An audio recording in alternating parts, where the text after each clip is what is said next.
Waduh, Indonesia kenapa nih? Ya udah, kita lagi perang dingin, bos. Ini yang lebih seram daripada perang biasa.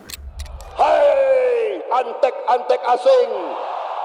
Tapi kalian tahu nggak sih? Mungkin itu bukan sekedar meme atau jargon dari Presiden Prabowo. Mungkin ada makna yang tersirat yang sebenarnya Presiden Prabowo ingin sampaikan ke masyarakat Indonesia. Jadi di episode Point of Viral kali ini, saya mau ajak kalian untuk melihat kalimat itu dari sudut pandang yang lebih serius.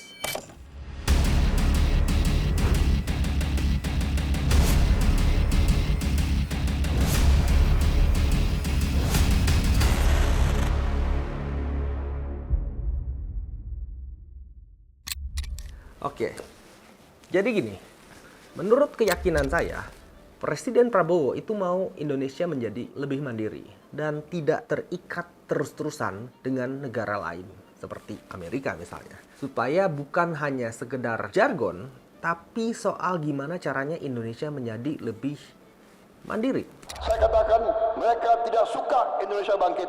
Saya disclaimer dulu ya sebelum di Clippers jadi salah paham. Saya bukan mau ngajarin teori konspirasi. Sekali lagi saya cuma mau kasih lihat POV lain. Supaya apa? Supaya kita sebagai masyarakat Indonesia gak gampang kemakan narasi mentah-mentah. Karena di dunia politik dan ekonomi global, nothing is a coincidence. Oke, sekarang kita napas dulu. Jangan langsung panik. Kalau hari ini kita buka di medsos, berita yang muncul itu rupiah melemah, IHSG merah, investor asing takut. Akhirnya muncul pikiran netizen yang mulai mikir, waduh Indonesia kenapa nih? Tapi pertanyaannya, Indonesia beneran seterpuruk itu? Atau kita lagi dibuat merasa seolah-olah negara kita ini lagi dalam kondisi lampu merah? Karena menurut pandangan saya, dua hal itu berbeda banget. Nah, oke. Kita lihat dulu deh data dasarnya. Cadangan devisa Indonesia pada akhir 2026 masih 146,2 miliar US dollar yang setara sekitar 5,8 bulan impor. Bahasa gampangnya, kalau Indonesia mau membiayai kebutuhan impor, cadangan devisa kita masih cukup untuk sekitar hampir 6 bulan. Dan ini masih jauh di atas standar aman internasional, sekitar 3 bulan impor. Nah, inflasi Indonesia pada bulan April 2026 juga masih 2,42% year on year. Artinya apa? Artinya harga memang naik, tapi belum masuk kategori inflasi liar seperti krisis besar di tahun 1998. Harga sembako dan bahan bakar minyak meroket tajam. Nah, stok beras pemerintah per 7 April 2026 juga disebut mencapai 4,6 juta ton. Badan Pangan Nasional juga menyebut pangan pokok lain seperti bawang, cabai, bukan cabai-cabean, telur, dan gula masih tercukupi. Bahkan pada 23 April 2026, Badan Pangan Nasional menyebut stok beras nasional sudah tembus sekitar 5.198 ton. Angka yang disebut pertama kali terjadi sepanjang sejarah. Jadi kalau ada yang bilang Indonesia sudah hancur, tunggu dulu. Datanya belum bilang begitu. Tapi kalau ada yang bilang santai aja, Indonesia nggak ada masalah, itu juga terlalu polos. Karena masalahnya bukan cuma soal beras ada atau enggak, bukan cuma soal uang negara cukup atau enggak, dan bukan cuma soal inflasi yang masih aman atau enggak. Masalah yang lebih besar adalah orang masih percaya nggak sama Indonesia. Nah, disinilah peran mata uang itu penting. Kenapa? Karena rupiah bukan cuma sebuah kertas, tapi sebuah simbol kepercayaan. Ibaratnya gini, kita mau menerima rupiah karena kita percaya besok uang itu masih bisa dipakai. Kita percaya negara ini masih jalan. Kita percaya ekonomi ini masih punya masa depan. Jadi kalau kepercayaan itu diganggu, tentu saja efeknya bisa jadi besar. Geopolitik.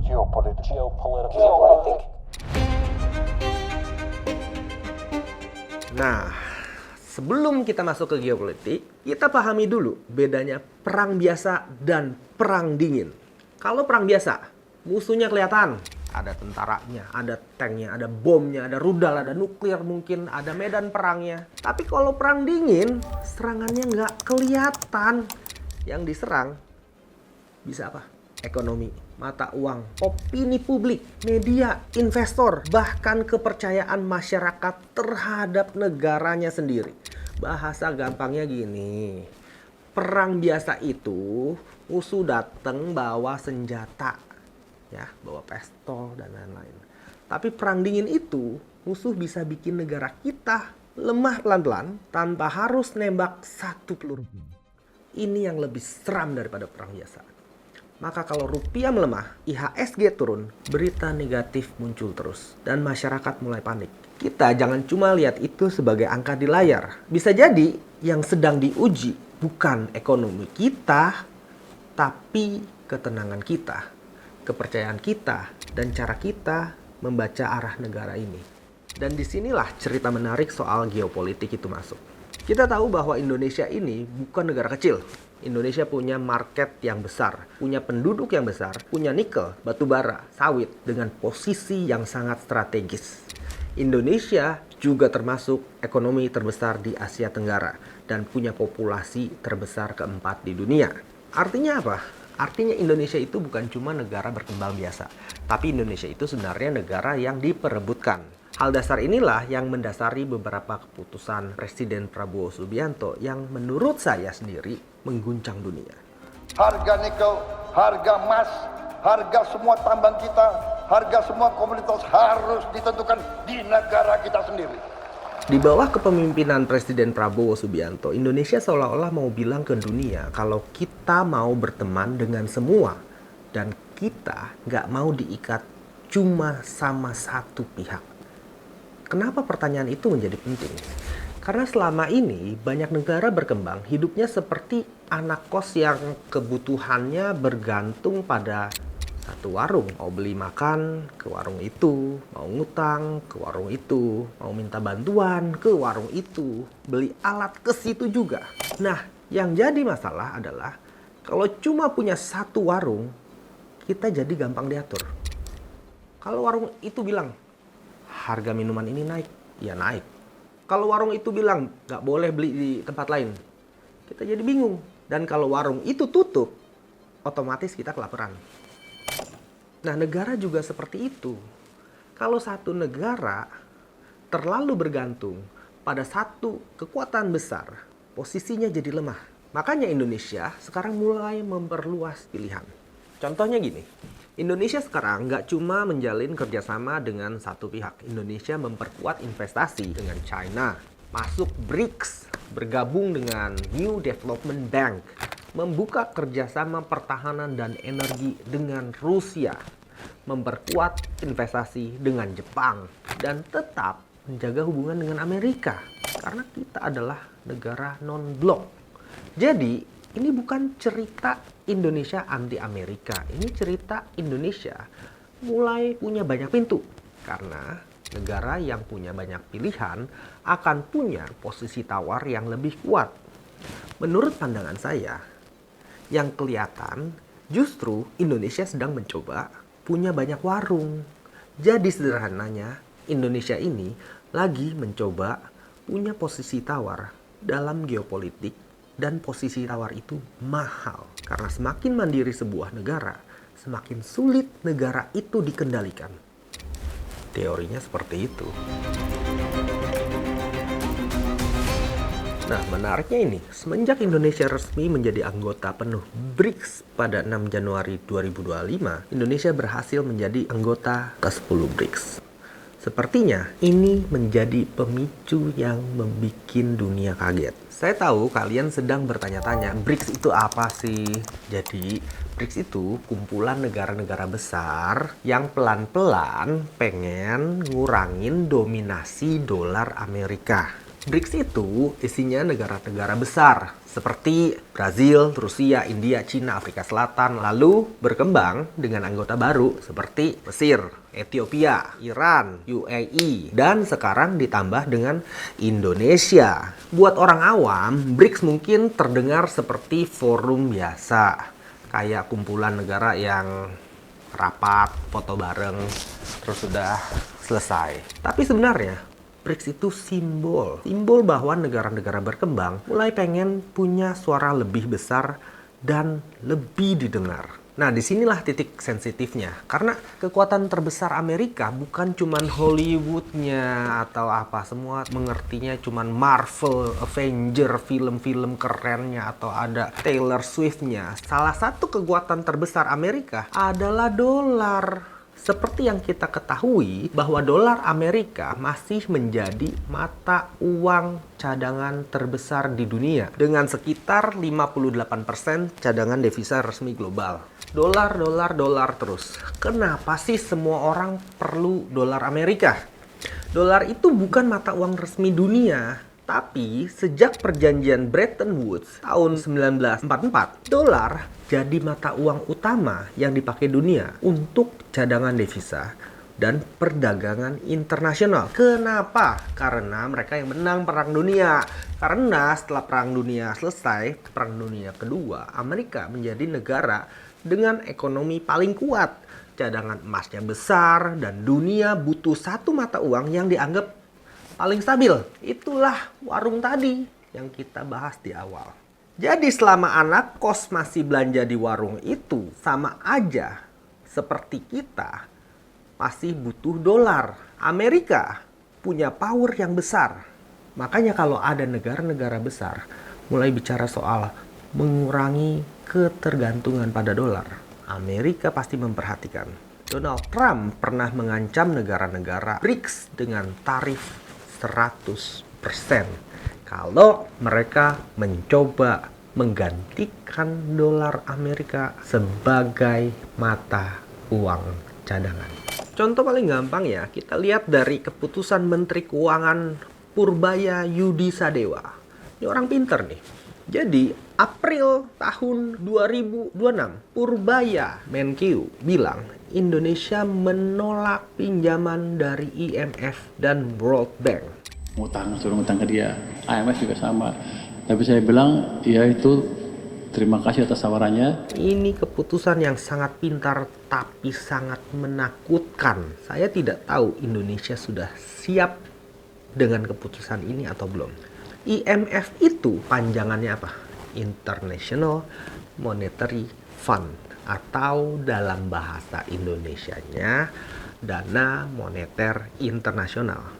Bahasa gampangnya, kalau viewers saya blow on adalah bank darurat untuk negara saat ekonomi sebuah negara lagi goyang parah. Tapi bantuan datang dengan syarat dan kebijakan tertentu.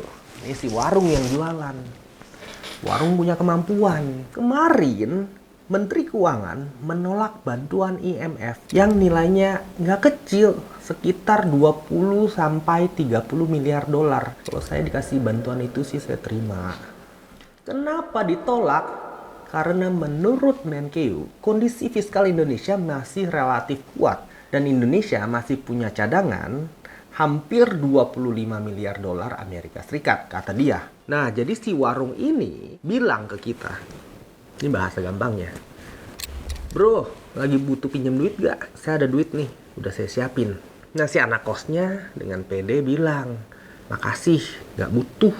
Tapi menurut saya, hal ini menjadi simbol si anak kos ini.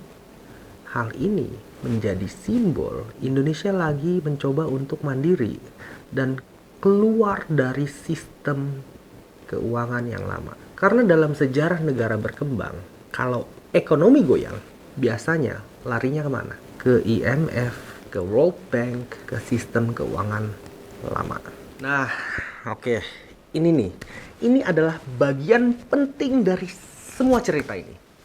Karena begini, Indonesia sudah mengirimkan banyak sinyal kemandirian. Satu, masuk BRICS. Itu adalah sinyal pertama. Kedua, buka kerjasama militer ke banyak pihak. Itu adalah sinyal yang lain. Dan menolak pinjaman IMF dan World Bank, itu sinyal yang lebih tegas lagi. Inilah yang membuat Donald Trump ketar-ketir sama Indonesia. Dia bermain secara poker face dengan apik di depan kita. Dia baik-baikin dan meninggikan presiden sebagai pemimpin yang hebat. Tapi di sisi lain, kenyataannya Trump seperti ingin menusuk Indonesia dari belakang. Setelah keputusan Menkyu tersebut, baru dari sini kita masuk ke market.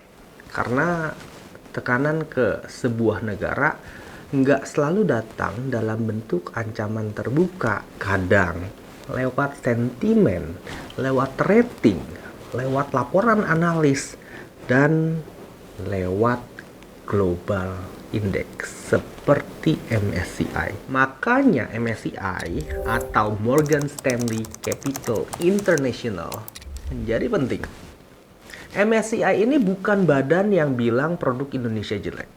MSCI itu penyedia indeks global. Atau bahasa gampangnya lagi kalau viewer saya on. MSCI itu seperti daftar saham-saham yang dianggap layak masuk radar investor global. Jadi kalau saham Indonesia masuk daftar itu, dana asing bisa ikut masuk. Tapi kalau saham Indonesia keluar dari daftar itu, ya otomatis dana asing bisa ikut keluar.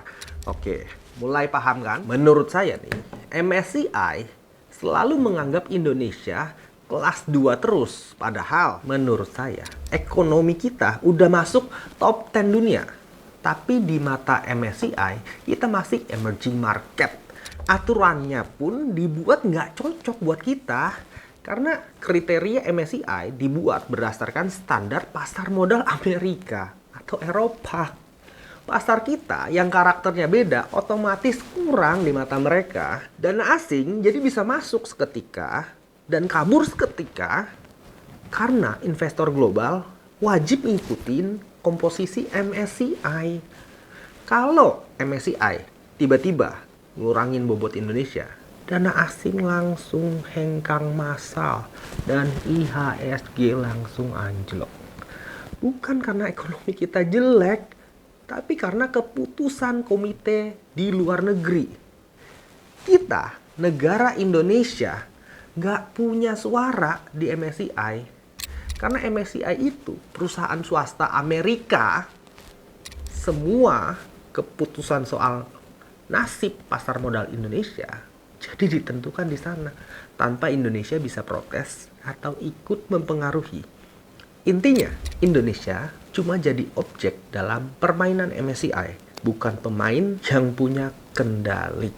Mei 2026, MSCI keluarin beberapa perusahaan Indonesia dari indeks utamanya karena isu transparansi dan konsentrasi kepemilikan saham. Setelah keputusan itu, IHSG turun, saya ingat betul, 1,98%. Padahal sebelumnya IHSG juga ATH, yaitu level tertinggi sepanjang sejarah. Setelah itu akhirnya disinilah domino efek itu dimulai. Jadi mengancam secara psikologis masyarakat Indonesia. Yang dampaknya kita udah lihat di media, di berita, di artikel, di Instagram, di YouTube. Semua itu memperlihatkan keadaan IHSG melemah, rupiahnya juga melemah, BI menaikkan suku bunga, MSCI ngeluarin lagi beberapa saham Indonesia.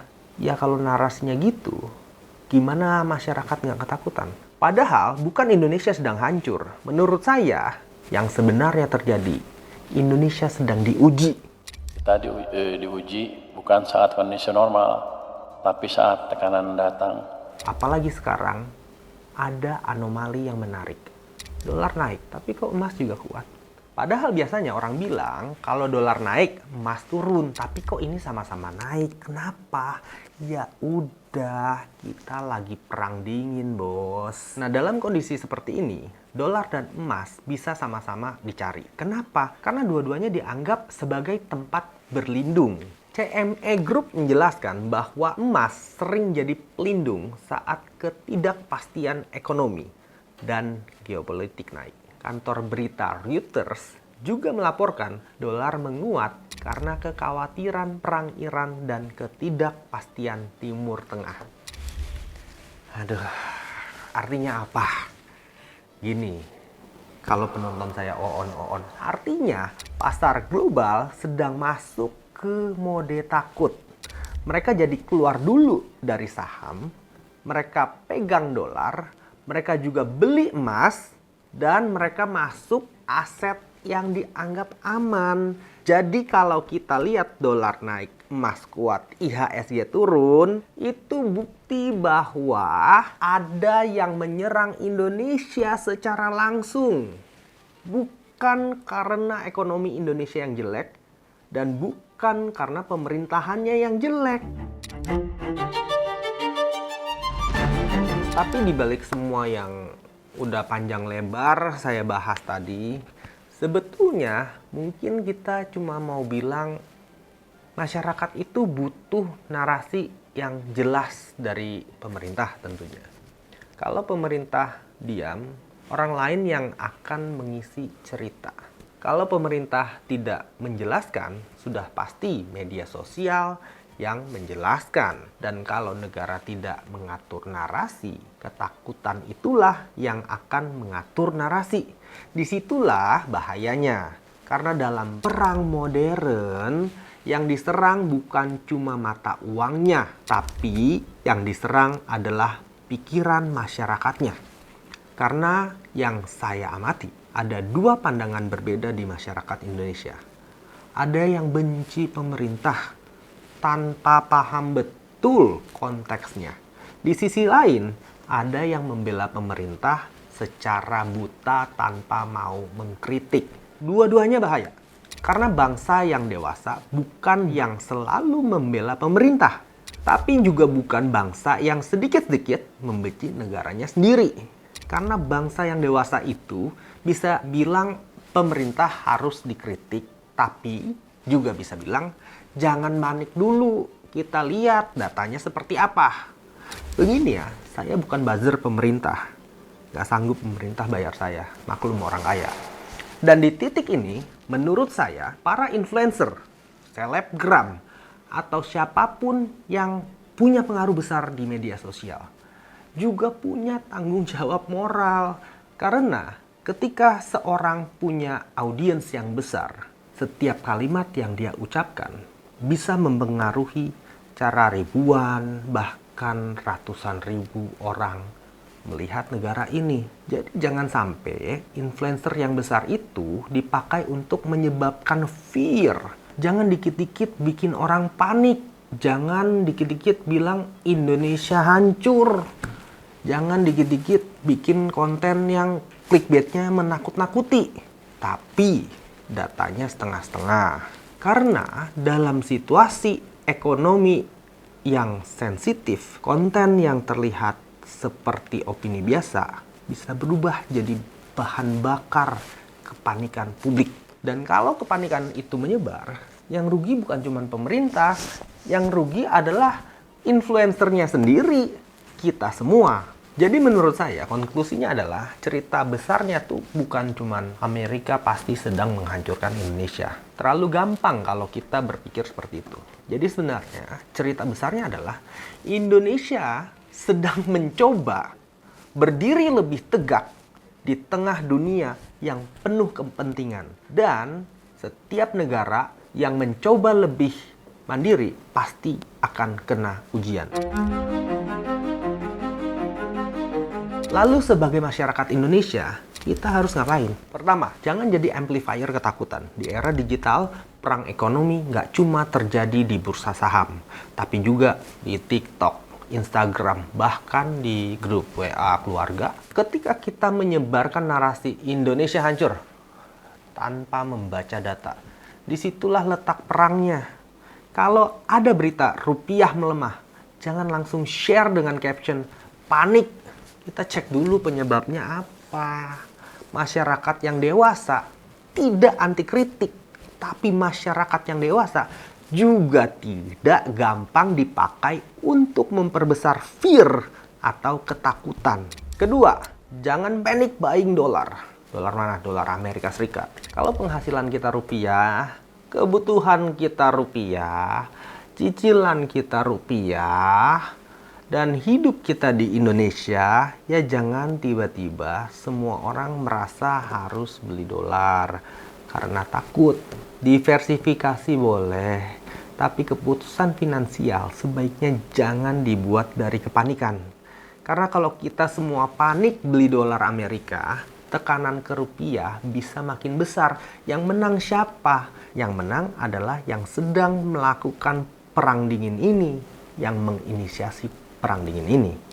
Ketiga, perkuat keuangan pribadi. Kurangi dulu sifat konsumtif kita, terutama barang-barang luar negeri. Kita tahan dulu belanja barang impor yang nggak urgent. Tahan dulu impulsif buying dan bangun dana darurat. Kalau punya bisnis, mulai hitung ulang biaya bahan baku, resiko kurs, dan cash flow. Karena di ekonomi yang tidak pasti, yang paling penting bukan terlihat kaya, tapi yang paling penting adalah yang punya napas.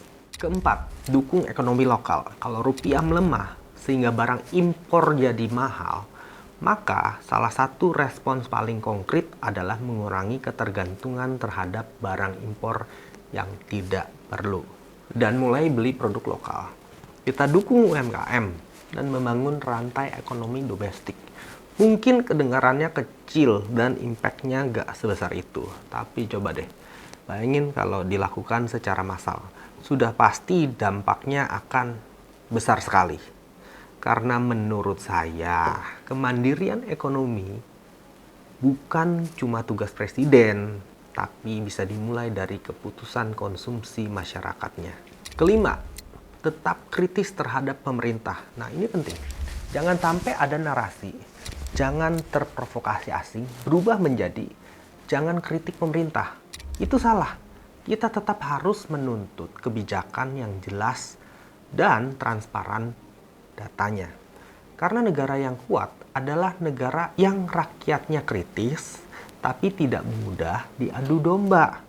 Saya yakin Presiden Prabowo tahu benar karena dia pernah berkata, kalau mau menghancurkan sebuah negara, hancurkan mata uangnya. Kalau Anda mau menghancurkan suatu negara, hancurkanlah pertama mata uangnya.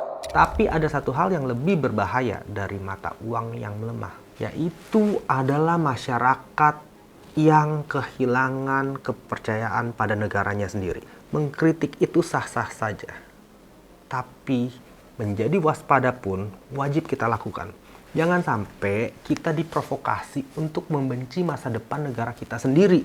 Karena Indonesia tidak sedang hancur, tapi Indonesia itu sedang diuji. Oke, sepertinya cukup segitu aja. Saya memberikan opini dan pandangan saya terhadap kondisi geopolitik dan ekonomi yang terjadi saat ini di Indonesia. Coba tulis pendapat kalian, hujatan kalian, dan pujian kalian kalau ada di kolom komentar. Karena saya juga pengen lihat POV dari kalian. Saya Rudy Salim, sampai bertemu di Point of Viral episode berikutnya.